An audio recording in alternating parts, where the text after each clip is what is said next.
Na nga yung sinasabi ko na parang ano, pasaway lang ako diyan kasi tinakpan na nga yung ice tapos sumisilip pa ako sa gilid.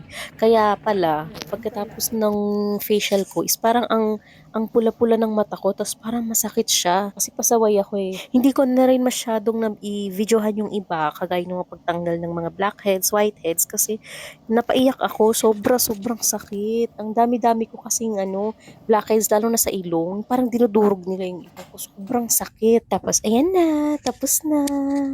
Feeling fresh na. Ayan, mamula-mula pa siya dati dun sa may kaliwang side ng cheeks ko kasi parang medyo nadiinan yata dun banda. Yung parang may panghigop kasi silang ginawa. Tapos, itong part naman na to is kinakausap ko yung nag-assist sa akin na sobrang bait, si Rose. Tinatanong ko siya kung pwede bang magbigay ng tip through card kasi wala akong cash. Kaso, cash lang daw. Kaya ang ginawa ko ng time na to, tinawagan ko si Jafir at nagpadala ko sa kanya ng cash para maibigay sa kanya. Alam niyo ba kung bakit gusto ko magbigay ng tip? Kasi nagustuhan ko yung service ni Rose, tapos sobrang lambot ng kamay niya. Tapos grabe niya minessage yung face ko, tsaka grabe niya minessage yung neck ko. Tapos napansin niya pa yung kilikili ko, di ba? Sabi niya meron daw siyang pampuputi ng kilikili.